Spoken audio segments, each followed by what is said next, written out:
दोस्तों, welcome to my channel Afreen ma'am. मैं आपकी दोस्त आफरीन। हम आज देखने जा रहे हैं नेक्स्ट क्वेश्चन, जो कि पेज नंबर 15 के ऊपर है। हमारा ऑलरेडी है ना तो ग्रेविटेशन के ना सॉल्व्ड और अनसॉल्व्ड एग्जांपल है ना चल रहे। अगर आपको पहले के क्वेश्चन देखना है तो please visit my channel Afreen ma'am. आज हम देखने जा रहे हैं नेक्स्ट क्वेश्चन पेज नंबर 15 का जो क्वेश्चन नंबर 5 का एफ है वो देखने जा रहे हैं। अब यहाँ पर है ना लास्ट में है ना दो क्वेश्चन रह गए, एफ और जी। देखो उसके अंदर क्या बताया गया है, मतलब है ना फोर्स ऑफ अट्रैक्शन हमको है ना पता करने का है। तो है ना समझो फॉर एग्जांपल अर्थ और मून के बीच में, अर्थ और सन के बीच में। तो एक बात याद रखो, ये वाले जो क्वेश्चन है ना इसके अंदर बहुत सारे डेसिमल्स आएंगे। तो डेसिमल आएंगे तो हमको क्या करना पड़ेगा, मतलब डेसिमल है तो बहुत ज्यादा आता है ना कैलकुलेशन हो जाता है। तो यहाँ पर हम क्या करेंगे, अप्रोक्सीमेट वैल्यू लेंगे। क्यों? क्योंकि है ना तो ऑलरेडी देखो मास ऑफ द अर्थ भी फिक्स है, कॉन्स्टेंट है, मास ऑफ द मून भी कांस्टेंट है, मास ऑफ द सन भी कांस्टेंट है, उनके बीच में जो रेडियस है वो भी कांस्टेंट है। यानी कि ऑलरेडी वैल्यू निकाल कर रखे ना साइंटिस्ट लोगों ने। हमको क्या करना है, उनके बीच में ग्रेविटेशनल फोर्स निकालना है। तो ऑब्वियसली वो भी कांस्टेंट रहेगा, लेकिन हमको लेकर आना है। तो हमको ना जैसे ही ऐसे क्वेश्चन आते हैं तो हमको क्या करना है, हमको है ना तो याद रखना है कि हमको ऐसे क्वेश्चन के अंदर जो क्या बोलते हैं, ऐसे क्वेश्चन में हमको क्या करना है, अप्रोक्सीमेट वैल्यू लेना है। तो हम क्या कर सकते हैं, जब को जब है ना याद कर सकते हैं, उसको वैल्यू को भी याद करके रख सकते हैं। आपके है ना दोनों के बीच में फोर्स ऑफ अट्रैक्शन कितनी रह सकती। तो आइए देखते हैं कि कैसे सॉल्व होंगे ये। जैसे फॉर एग्जांपल क्या लिखे हुआ देखो क्वेश्चन के अंदर, the masses of the earth and moon are 6 × 10⁻24 kg and 7.4 × 10⁻22 kg respectively. The distance between them 3.84 × 10⁵ kilometre. Calculate the gravitational of attraction between them. यानी कि हमको क्या करना है, मून का ऑलरेडी मास और है ना उनके मून का मास, अर्थ का मास और दोनों के बीच में का जो डिस्टेंस है वो दिया हुआ है, और उनके बीच में का हमको है ना ग्रेविटेशनल फोर्स निकालना है। और आप लोगों को तो मालूम है ऑलरेडी कि है ना जो जी है वो 6.67 रहता है, लेकिन वो क्या बोल रहे हैं 6.7 ही यूज करो। दोनों जैसे बोले वैसे यूज करना है। तो सबसे पहले हमारा क्या काम रहता है, हम क्या करते हैं, इमेजिनरी है ना डायग्राम बनाते। तो मासेस बोले तो सबसे पहले अर्थ बना लीजिए, अर्थ राइट, ये अर्थ बना ली मैं राइट। उसके बाद है ना उसके साइड में क्या बनाना है, मून बनाना है। ये उसका क्या है, सेंटर है। देखो अब क्या बोल रहा हूँ, अर्थ का मास कितना है बोल रहा हूँ, मास ऑफ अर्थ कितना है बोल रहा हूँ 6 × 10⁻24 kg। उसके बाद है ना मून का मास कितना है बोल रहा हूँ, ये क्या है मून है देखो 7.4 × 10⁻22 kg respectively. The distance between them, हमेशा याद रखो कि डिस्टेंस जो रहता है तो सेंटर के बीच में से लिया जाता, सरफेस से नहीं लिया जाता। तो ये जो डिस्टेंस है, डिस्टेंस कितना है बोल रहा हूँ 3.84 × 10⁵ किलोमीटर है। याद रखो यहाँ पे 5 किलोमीटर है। उसके बाद क्या बोल रहा है, calculate the force of attraction. यानी कि देखो एफ फाइंड करना है हमको, और जी दिया हुआ है 6.7। अब सबसे पहले तो इमेजिनरी डायग्राम बना दिए, दोनों के बीच में फोर्स ऑफ अट्रैक्शन पता करना है। तो एक बात हमेशा याद रखो, यूनिवर्स के अंदर जितने भी दो ऑब्जेक्ट रहते हैं तो उसके अंदर है ना फोर्स ऑफ अट्रैक्शन रहती। जब मैं थियोरेटिकल बताऊंगी ना क्वेश्चन आपको, या फिर थ्योरी है ना जब एक्सप्लेन करूंगी ना उसके अंदर बताऊंगी कि हर दो ऑब्जेक्ट के अंदर क्या रहता, हर दो ऑब्जेक्ट के अंदर है ना ग्रेविटेशनल फोर्स यानी फोर्स ऑफ अट्रैक्शन रहता। तो उसी तरीके से यहाँ पे दो ऑब्जेक्ट बताया है तो उनके बीच में फोर्स ऑफ अट्रैक्शन है। अब सबसे पहले क्या लिखेंगे, हम गिवन लिखेंगे। गिवन में क्या क्या आएगा देखो, मास कैपिटल एम लिख लो इसको, और है ना इसको स्मॉल एम लिख लो। हमारे पास फॉर्मूला है, आप दो तरीके से लिख सकते हैं, या फिर m1 m2 भी डाल सकते। तो मास कितना है देखो अर्थ का, या फिर ई लिखो यहाँ पर, और mass of moon small M लिखो यहाँ पर। तो कितना ये 6 × 10⁻24 kg। फिर उसके बाद है ना मास ऑफ मून कितना है देखो 7.4 × 10⁻22 kg। उसके बाद क्या बोल रहा हूँ, डिस्टेंस स्मॉल डी भी लिख सकते हैं आप, और इसको ही है ना तो हम क्या करते हैं स्मॉल आर भी लिख सकते और कैपिटल आर भी लिख सकते। हमको है ना सिर्फ दोनों का डिस्टेंस बोलो तो रेडियस की बात कर रहा हूँ। कितना है देखो 3.84 × 10⁵ किलोमीटर। अब एक बात मेरे को यार, हाँ ठीक है चलो हमने ये लिख ली। उसके बाद फिर हमें जी की वैल्यू भी दिया उसने कि कितनी लेना है हमको, 6.7 लो बोल रहा हूँ, 6.67 नहीं 6.7 × 10⁻−11।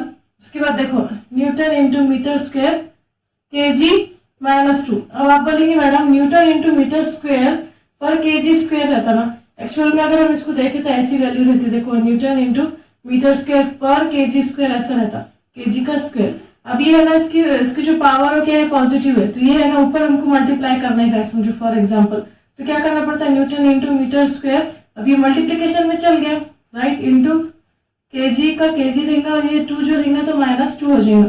तो ऐसा है ना, ये क्या कर सकते हैं, मैं ऐसा भी लिख सकते हैं, जब मैं आपको थ्योरेटिकल बताऊंगी तो उसमें एक्सप्लेन करूंगी कि ऐसा यूनिट की कैसा लिख सकते हैं हम, कैसे कैसे तरीके रहते हैं। ओके, तो कंफ्यूजन, डोंट बी कंफ्यूज, क्योंकि ऑलरेडी है ना तो क्या है, सही फॉर्मूला है, गलत नहीं है उसका ऐसा यूनिट। अब आपको ये समझ में आ गया।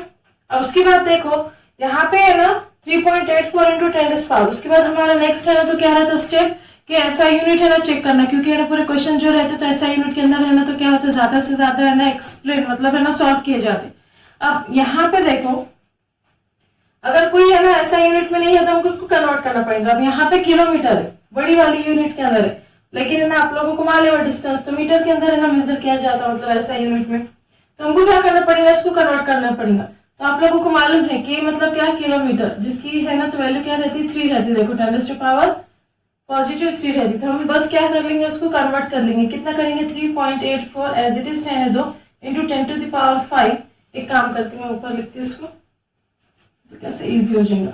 यहाँ पे मैं डिस्टेंस डालती, देखो distance is equal to 3.84 into 10⁵ kilometre. तो हम क्या कर सकते हैं, किलोमीटर को 3.84 इंटू 10⁵ इंटू 10⁻³ मीटर कर सकते।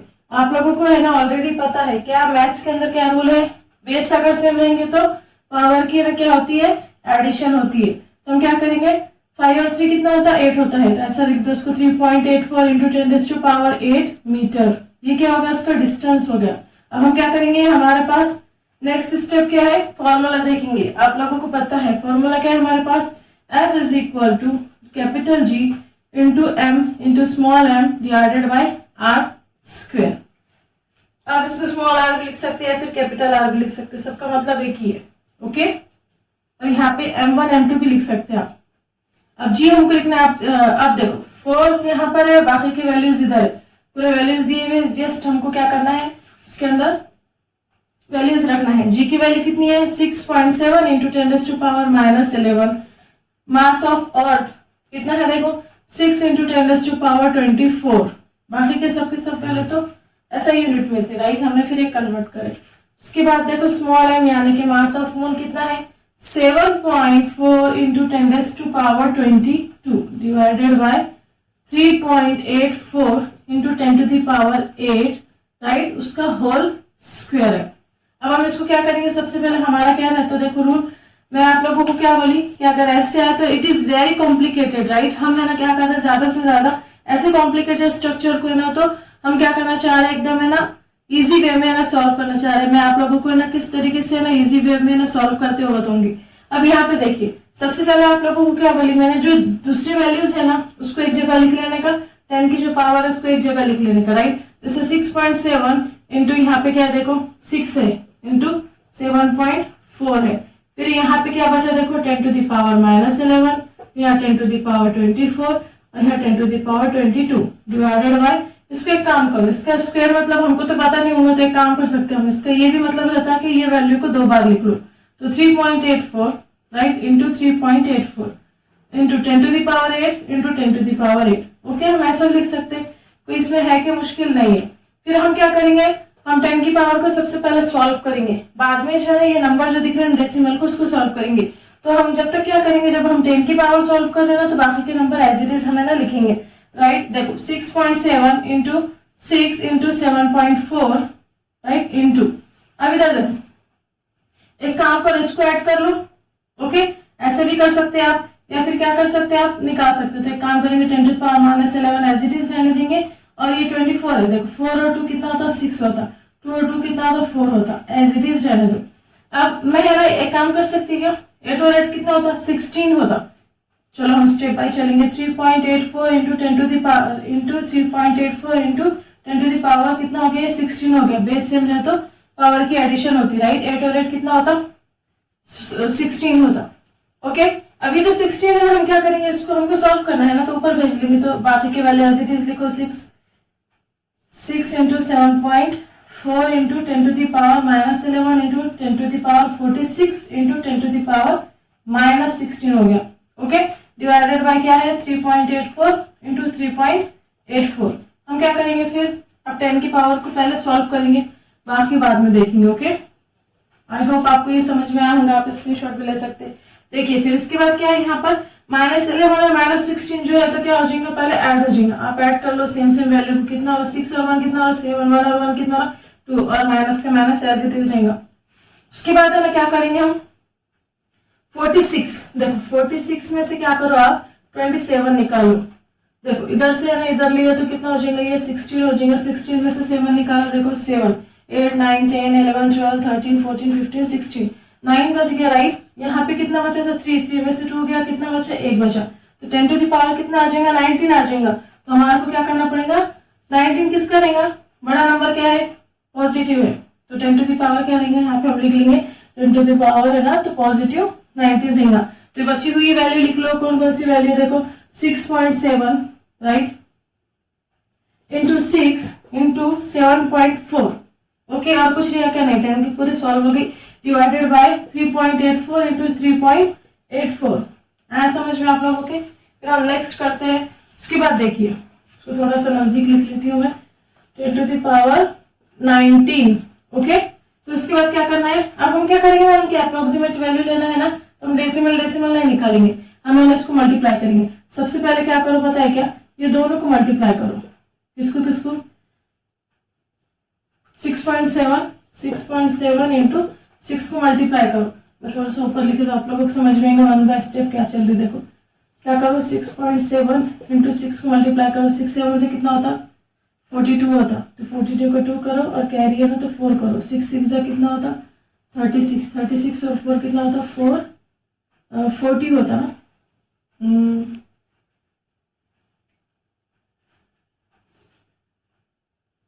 राइट 40 होता। डेसिमल देखो एक डेसिमल है ना तो एक डिजिट से पहले, तो एक डिजिट से पहले मैंने क्या करी डेसिमल ले ली। ओके, तो उसके बाद क्या करेंगे हम, अब हमने क्या लिखे, ये हमने मल्टीप्लाई करेंगे दोनों का, तो कितना आ गया देखो 40.2 into 7.4 into 10 to the power 19 divided by कितना 3.84 इंटू 3.84 हो जाएगा। उसके बाद क्या करेंगे हम, ये दोनों को है ना मल्टीप्लाई करेंगे, ये दोनों को मल्टीप्लाई करो, सेकंड वाला 40.2 राइट। उसके बाद 40.2 इंटू 7.4 है, तो एक काम कर सकते क्या, ये डेसिमल में इधर ले सकती क्या, तो यहाँ पर क्या निकल जाएगा, यहाँ पर जो रहेगा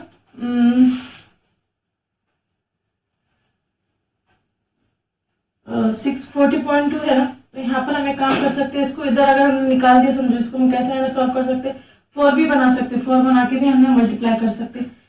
ओके, तो हम क्या कर सकेंगे इसको, या फिर हमें डायरेक्ट ही कर लो, चलो ठीक है 40.7 और 7.4। एक काम करो डेसिमल को थोड़ी देर के लिए भूल जाओ या फिर एज इट इज रहने दो। देखो 4 2 से कितना होता 8 होता, 4 0 0, फिर 4 4 से कितना होता 16 होता राइट, प्लस का प्लस 7 2 से 14 का 14 एज इट इज, क्योंकि आगे ना 0 है। 7 4 से कितना होता 28 होता राइट, 28 कर लो, 8 का 8 4 का 4 6 और 1 कितना 7, 8 और 1 कितना होता 9, और ये 2 का 2 कितना हो रहा 2 9 7 4 8। अब यहाँ पे डेसिमल देखो, यहाँ से ऐसा काउंट करना पड़ता है, डेसिमल से पहले 1 और ये डेसिमल से पहले 1, तो 1 2, तो 2 डिजिट से पहले डेसिमल लेना है 1 2। थ्योरेटिकल के अंदर आपको पूरा समझा दूंगी मैं। ऊपर क्या लिखना है, देखो ऊपर की वैल्यू क्या है हमारे पास, मल्टीप्लाई करने के बाद 297.48 into 10 to the power 19 divided by क्या हमारे पास 3.84 है, देखो है ना, सॉरी 3.84 हो गया, एक वैल्यू ऊपर के आगे एक वैल्यू नीचे के आगे। अब हम क्या करेंगे 3.84 को ना मल्टीप्लाई करेंगे। अब मैं क्या करती हूँ बताइए कि आप लोगों को इधर का है ना थोड़ा सा रब कर लेती। अब उसके बाद देखो हम क्या करते हैं आगे कैसे सॉल्व करना है। हम क्या करेंगे, अब थर्ड वाला क्या करेंगे 3.84 और 3.84 को मल्टीप्लाई करेंगे एक दूसरे से। 4 4 से 16 का 6 कैरी 1, 4 8 से कितना था 32, 32 और 1 कितना था 33 और कैरी 3 आगे यहाँ पे 4 3 से कितना होता 12, 12 और 3 कितना होता 12 और 3 15, 15 का 15 कर दो यहाँ पे प्लस का प्लस, 8 4 से कितना होता 32, 32 का 2 कैरी 3 यहाँ पर, 8 8 से कितना होता 64, 64 65 67 68, 68 का 8 कैरी 6 यहाँ पर राइट, 8 3 से कितना होता 24, 24 और 6 कितना होता 30 है ना। प्लस का प्लस, 3 4 जा, 3 4 जा कितना होता है 12, 12 का 2 कैरी जो है तो यहाँ पर 1 आ जाएगा, है क्या नहीं। 3 8 जा कितना होता है 24 25 के 5 कैरी 2। उसके बाद 3 3 जा कितना होता है 9, 9 और 2 कितना होता है देखो 9 9 10 11 राइट। ओ कितना ये 2 5 1 1 है तो सॉरी एक एडिशन आएंगी यहाँ पर 2 5 1 1। देखो कितना आ रहा 6 3 और 2 5, 8 और 2 10, 10 और 5 15, 15 का 5 कैरी 1 राइट। 5 और 1 6, 6 और ये 7, 3 और 1 कितना हो रहा 4 और ये कितना हो रहा 14। यहाँ पर डेसिमल लगे हुआ था देखो डेसिमल के पहले क्या है कितने डिजिट है 1 2, ये डेसिमल के पहले 1 2 तो यहाँ से ऐसा काउंट करेंगे 1 2 3 4 तो 4 डिजिट से पहले 4 डिजिट के बाद आपको यहाँ डेसिमल लगाना है 1 2 3 4 यहाँ पे डेसिमल लगाना है। तो क्या आंसर आ रहा देखो 14.7556। तो हम क्या करेंगे इसको ऊपर क्या लिखना है हमको देखो ऊपर लिखना है हमको 297.48 इंटू 10 टू दी पावर 19 करना है डिवाइडेड बाय 14.7556 करना है। तो अब हमको यहाँ पर है ना अप्रोक्सीमेट वैल्यू लेना है। देखिए अप्रोक्सीमेट वैल्यू लेना है तो हम ये अब यहाँ पर है डेसिमल है और उसके बाद इतनी बड़ी वैल्यू आ गई तो हमको क्या है बहुत ज्यादा है ना कैलकुलेशन टाइम बहुत लग जाएगा इसको सॉल्व करने के से। तो हम क्या करेंगे अप्रोक्सीमेट वैल्यू लेंगे। तो अप्रोक्सीमेट वैल्यू ले सकते हैं हम इस बड़ी इसमें 297 जो है 0.48 है तो उसको अप्रोक्सीमेटली हम कितना कर सकते हैं अप्रोक्सीमेटली हम उसको 300 कर सकते हैं। और उसके बाद है ना आप यहाँ लिख सकते हैं take approximate value approximate value right दोनों की तरफ है ना ले सकते हैं। 14 जो है 14.7556 जो है तो उसका अप्रोक्सीमेट कितना आ जाएगा 15 आ जाएगा। तो मैं क्या करूंगी 300 डिवाइडेड बाय 15 राइट और इसके इंटू में कितना है 10 टू द पावर 19 है 15 1 जा 15 15 2 जा 30 तो यहाँ पे कितना बच गया देखो 20 इंटू यहाँ पे है ना लिखेंगे हम कितना बचे यहाँ पे इक्वल में 20 इंटू 10 टू द पावर 19। ये आंसर भी है ना करेक्ट है। ये क्या है देखो 4 सही है ना ये भी करेक्ट है आंसर। लेकिन हमको है ना तो क्या करना है उसका एक्यूरेट निकालना है। तो हम क्या कर सकते हैं ये 20 है तो जो आपको मालूम है बिग वैल्यू को जब हम स्मॉल में कन्वर्ट करते तो हमें ना 10 की पावर पॉजिटिव लेते तो एक डिजिट हमने क्या करा इसको यहाँ पे एज्यूम करो कि डेसिमल यहाँ है तो यहाँ से यहाँ पर है ना हमने क्या करा इसको शिफ्ट करे तो ये 2 बन गए यानी कि हमने एक डिजिट है ना तो शिफ्ट करे तो यहाँ पे क्या हो जाएगा 1 का 1 हो जाएगा। तो हमने यहाँ पे क्या करे 2 इंटू 10 टू द पावर कितना लिए 1 लिए ऐसा भी लिख सकते 20 को ऐसा भी लिख सकते हैं आप इंटू 10 टू द पावर 19 हो गया। तो ये कितना हो गया 2 का 2 बेस सेम है तो एडिशन होती है 19 और 1 कितना होता 20 होता 20 का 20। ये क्या है फोर्स है फोर्स को है ना हम न्यूटन के अंदर काउंट करते। आएगा समझ में आप लोगों को। तो ऐसे है ना तो ये क्वेश्चन सॉल्व होता है। प्लीज आपको अगर हमारे वीडियोस पसंद आ रहे हैं तो please like share and subscribe to my channel Afreen ma'am. Thank you for watching.